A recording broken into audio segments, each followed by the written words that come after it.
children, today I am going to teach you Unit 3, How We Live, and Lesson 4, Housing and Clothing. Let's start. Housing. Hundreds of years ago, men did not know about houses. We live either in the caves or on trees. Slowly, a man gained knowledge and got ideas. He learned to build houses. We know about the kacha house and pakka house and also the other type of houses. बहुत साल पहले main अपने घरों में नहीं रहता था, वो जंगलों में रहता था या फिर ट्री के ऊपर या केव्स में रहते थे और उन्हें नॉलेज ही नहीं था कि हमें घर कैसे बनाना है. फिर धीरे धीरे उसने घर बनाना सीखा और हम जानते हैं इस तरीके से हाउसेस हैं वो डिफरेंट टाइप्स के होते हैं, लाइक कच्चा हाउस, पक्का house and other type of houses. Why do we need a house? It protects us from heat, cold and rain. It gives us comfort. It keeps us safe from animals and thieves. हमें घर की ज़रूरत क्यों होती है? Why do we need a house? Because it protects us from heat and cold and rain. हमको heat, cold और rain से बचाता है. हम उसमें कंफर्टेबली रहते हैं और हम एनिमल्स और थीव से सेफ रहते हैं. इसलिए हमें घर की आवश्यकता होती है. The type of houses depend on the place where we live and the amount of the money that we can affords to build it और buy it. Type of houses इस पे डिपेंड करता है कि हम कहाँ रह रहे हैं और हमारे पास कितना पैसा है उसे बनाने के लिए या खरीदने के लिए, उस पे डिपेंड करता है. अगर हमारे पास कम पैसे होंगे तो हम कच्चा हाउस बना के भी रह सकते हैं और अगर हमारे पास में बहुत पैसा है तो हम छोटा सा एक घर बना के भी रह सकते हैं या हम बहुत बड़ा बंगलो बना के भी रह सकते हैं. A good house must be clean and have the separate rooms for eating, sleeping, washing, cooking, storing, study and meeting visitors. If the pupils can have a big house, it can have the separate rooms for every purpose. If the pupils have the smaller house, then the same room can be used for more than one purpose. अगर हमारा घर छोटा है तो क्या होगा? छोटा है तो हम उस छोटे से घर के अंदर ही हम क्या कर सकते हैं? उसी में हम ईटिंग करेंगे, स्लीपिंग करेंगे, वॉशिंग, कुकिंग, स्टोरिंग, स्टडिंग, है ना, विजिटर से मीटिंग भी उस छोटे से घर में ही होगी. और अगर हमारा घर बहुत बड़ा है ना, इट्स बिग हाउस, देन फिर हमारे पास में सेपरेट रूम्स होंगे, है ना. हमारे पास ईटिंग के लिए डाइनिंग रूम होगा, स्लीपिंग के लिए बेडरूम्स होंगे, वॉशिंग की एरिया होगा हमारे पास में, कुकिंग के लिए किचन होगा, स्टोर रूम होगा, स्टडी रूम होगा और विजिटर्स से मिलने के लिए हमारे पास में ड्राइंग रूम होगा. ठीक है. तो इस तरीके से हमारे पास जितना अमाउंट या मनी हाउस परचेस करने या बिल्ड करने के लिए होगी उसके अकॉर्डिंग हमारा घर होगा, छोटा होगा या बड़ा होगा. Pupils receive the visitors in a drawing room or the sitting room. In this room, there are the sofas and settees, small stools, a television, and maybe the bookshelf and flowers or the pictures to decorate the room. Pupils जब हमसे मिलने के लिए आते हैं, visitors आते हैं, तो हम उन्हें किस रूम में रखते हैं? ड्राइंग रूम में या सिटिंग रूम उस रूम को कहते हैं. और उस रूम के अंदर हमारे पास में सोफाज होते हैं और ऐसी सिटीज़ होती है जिसके ऊपर वो आराम से बैठ सके, कंफर्टेबली बैठ सके. स्मॉल स्टूल्स भी होते हैं, अगर ज़्यादा लोग आ गए तो हम उन पे भी उनको बिठा सकते हैं. या टेलीविज़न भी वहाँ पे होता है. और इसके अलावा वहाँ पर बुक शेल्फ भी हो सकती हैं, फ्लावर्स भी हो सकते हैं, कुछ ऐसी पिक्चर्स भी हो सकती हैं जो रूम को डेकोर कर सके. Pupils have the meals with the family in a dining room. Sometimes we invite the pupils or the friends for dining. There is a dining tables with chairs and the crockery, racks or the cupboards in a dining rooms. Some pupils also like to keep a TV here. You can see here the drawing room. अभी हमने बात की थी कि वहाँ पे sofas वगैरह होते हैं, एक टी टेबल होता है या साइड टेबल, ये टी टेबल है and this is the side table है. वहाँ पे आप ऐसा पॉट वगैरह भी रख सकते हो. टीवी, पेंटिंग्स, एसी लगा होता है, फैन होता है. तो इस तरह की चीज़ें हमारे विजिटिंग रूम या ड्राइंग रूम में होती है. और डाइनिंग रूम में क्या होता है, एक बड़ी सी टेबल होती है और कुछ चेयर्स लगी होती है जिसके ऊपर हम बैठ के हम खाना खाते हैं. साथ में वहाँ पर कुछ ऐसी कॉकरी रैक्स या कबर्ड्स भी हो सकते हैं जिसमें हम अपनी कॉकरी रखते हैं. और जब लोग वहाँ पे हमारे पास आते हैं तो हम डाइनिंग रूम में इस डाइनिंग टेबल पे उनको बिठा के खिलाते हैं और वहाँ पे हम चाहे तो एक टीवी भी लगा सकते हैं. Every house generally has one or more bedrooms to keep the and rest. Big houses have the separate bedroom for the parents, children, and grandparents and guests. All the bedrooms have comfortable beds, one or more chairs, almirahs, or the cupboards to keep the clothes and pictures of the family. यहाँ पे आप देख सकते हो, this is the picture of the bedroom जहाँ पे एक bed लगा है and the side table is there, light lamp भी लगे हैं एंड flower pot is also there. यहाँ पे एक ड्रेसिंग टेबल है जिसमें मिरर, बड़ा सा मिरर लगा है जहाँ पे आप इजीली तैयार हो सकते हो. पेंटिंग्स भी यहाँ पे लगी हुई है. तो जो बेडरूम्स होते हैं वो 1, 2 या 3 या इससे भी ज़्यादा हो सकते हैं. सेपरेट बेडरूम्स भी हो सकते हैं फॉर द पेरेंट्स, चिल्ड्रंस और ग्रैंड पेरेंट्स या गेस्ट के लिए. और इसके अंदर सारी चीज़ें अवेलेबल होती है. अटैच लेट बाथ भी वहाँ पे रहता है तो इससे कंफर्टेबली हम रह सकते हैं. Food for the families is cooked in a kitchen. A kitchen generally has the cooking areas or the washing area or the storage area. A big house, the storerooms are separate. The kitchens has the stoves, microwaves, oven, fridge, sink, pot and pans and ration plates and glasses etc. आप यहाँ पे एक picture देख सकते हैं. This is the picture of the kitchen जिसके अंदर, ये किचन के अंदर हम खाना बनाते हैं या फूड कुक करते हैं. और यहाँ पे कुकिंग एरिया होता है जिसमें कि हम खाना पकाने का काम करते हैं. स्टोर रहता है और इसके अलावा माइक्रोवेव, ओवन, फ्रिज भी वहाँ पे हो सकता है और सिंक होता है. एंड जहाँ है ना जो कि वॉशिंग एरिया है, यहाँ का स्टोरेज एरिया के लिए कबर्ड्स बनी हुए होते हैं जिसके अंदर हम सब अपना जो भी किचन का यूटेंसिल्स हैं आप वहाँ पे रख सकते हैं.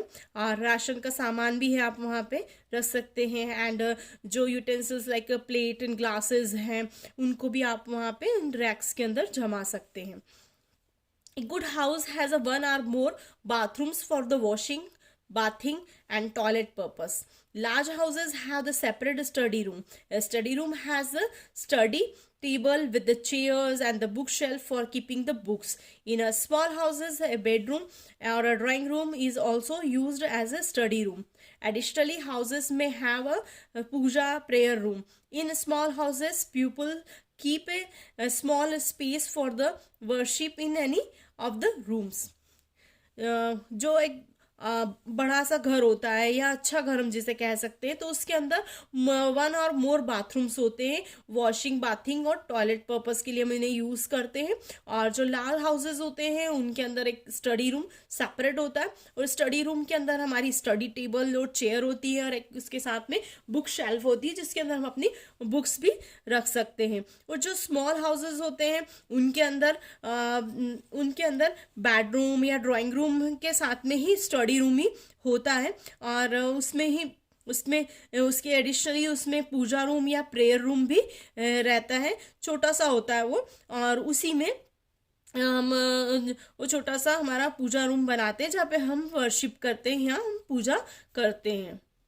यहाँ पे पिक्चर में आप देख सकते हो वॉशरूम है ये, है ना. वॉशरूम के अंदर आप है ना। वॉशिंग एरिया भी देख सकते हो, यहाँ पे बाथिंग एरिया है and this is the toilet and इधर वॉशिंग वॉश बेसिन्स वगैरह होगा। सो लाइक दैट यहाँ पे बाथरूम है। स्टडी रूम के अंदर एक स्टडी टेबल होती है एंड चेयर होती है, और ये इस तरीके की शेल्फ होती है जिसमें आप बुक्स रखते हो। पूजा रूम्स के अंदर डिफरेंट हमारे जो है ना गॉड एंड गॉड है ना, गॉडेस होती हैं, तो उनको यहाँ पे रखा जाता है, इनकी वर्शिप की जाती है। Now the features of a good house. A good house must be clean and have a more number of windows for the ventilation and light. The wall must be thick and the roofs must be high to keep the house cool in the summer. Fit wire grills and the meshes to doors and the windows to prevent the insects from the entering and to allow aeration and ventilations. तो हमारा good house जो होता है, good house के अंदर कैसा होना चाहिए, उसे बहुत साफ सुथरा हमें रखने की ज़रूरत है, और उसमें बहुत सारी विंडोज़ होनी चाहिए ताकि हवा है वो आर पार हो सके और लाइट्स भी अंदर घर में आ सके, और उसकी वॉल्स है वो बहुत थिक होनी चाहिए, रूफ्स भी थोड़ी हाई होनी चाहिए ताकि क्या हो, समर में वो हमारे घर को ठंडा रख सके। और वायर फिटिंग्स वगैरह भी बहुत अच्छे से उसमें होनी चाहिए। ग्रिल्स इस तरीके की या फेंसिंग्स हैं वो की होनी चाहिए। दरवाजों में भी ग्रिलिंग्स इस तरह से लगी होनी चाहिए विंडोज़ के ऊपर, ताकि इंसेक्ट्स भी अंदर नहीं आ सके, और प्रॉपर एरिएशन है वो वेंटिलेशन है उनसे हो सके। उसके लिए आजकल एक पतली वाली जाली भी इसमें लगाई जाती है जिसको मॉस्किटो नेट या नेटलॉन कहा जाता है, तो जिसकी वजह से इंसेक्ट्स है वो विंडोज से अंदर नहीं आते हैं। और डोर में भी इस तरीके की एक नेट लगाई जाती है।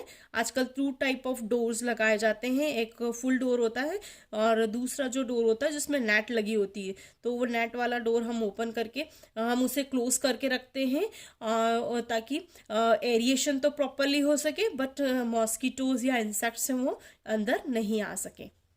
Install the door and the windows with strong bolts and latches to prevent the entry of thieves and strangers. There must be a proper drainage system to carry the sewage and dirty water away from the house, thus preventing the diseases. There must be an open courtyard or veranda in a case of a big house, and the balconies in the case of a small house to allow the fresh air and sunlight.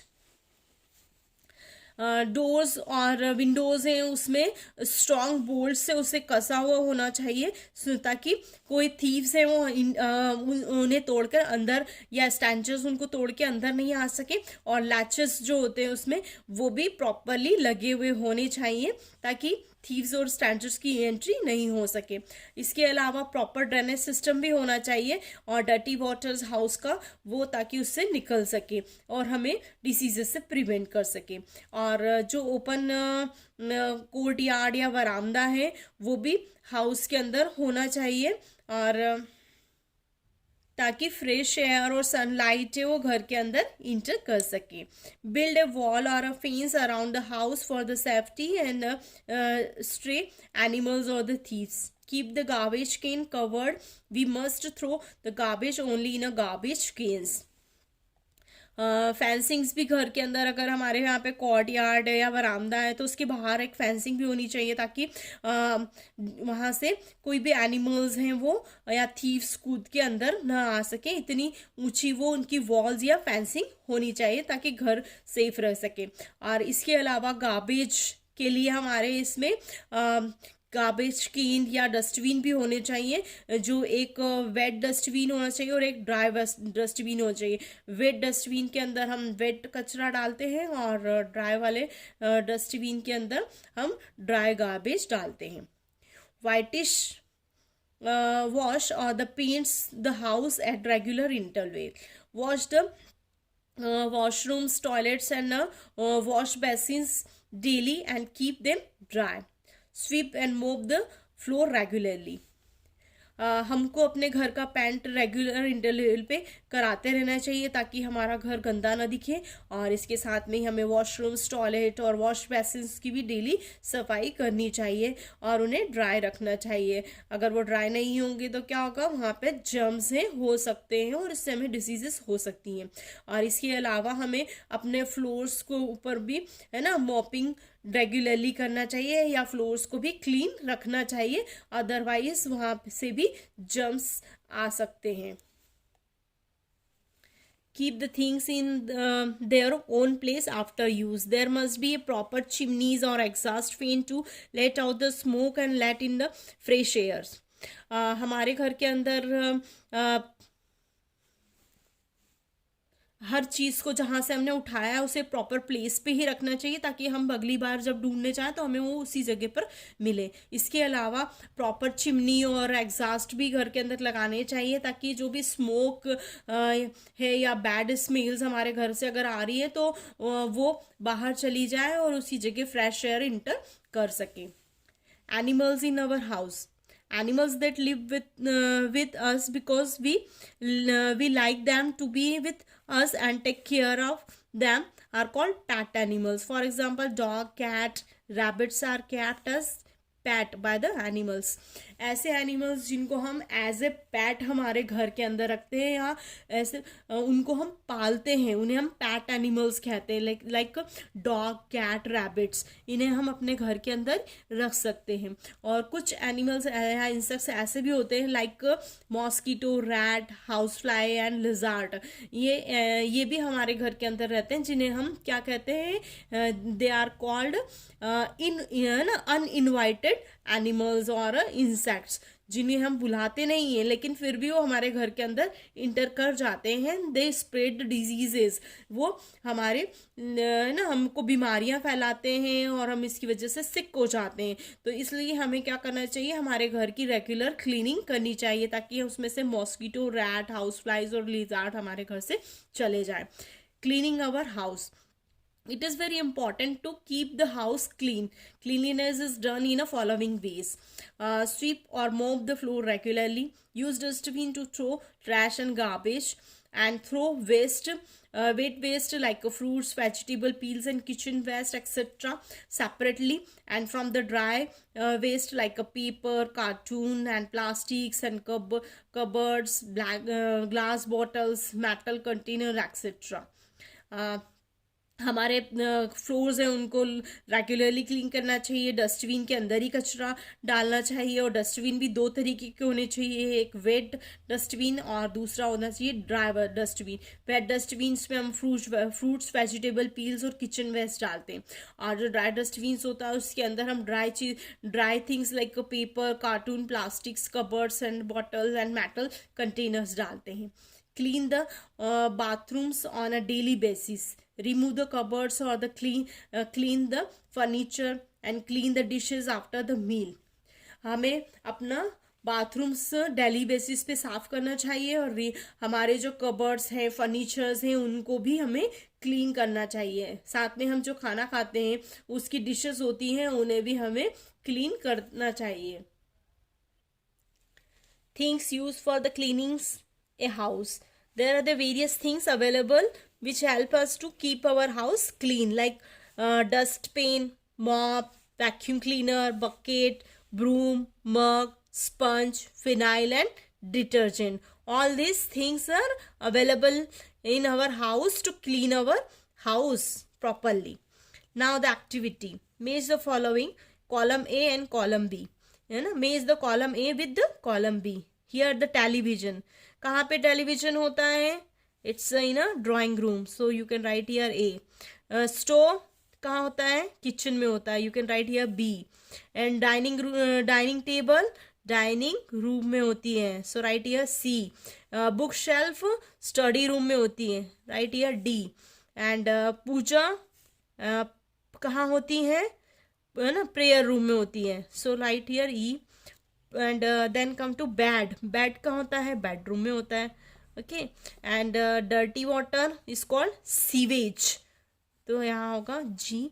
And last one is fans fence क्यों लगाई जाती है? For the safety from the animals and thieves. So write here H. Here our activity completed.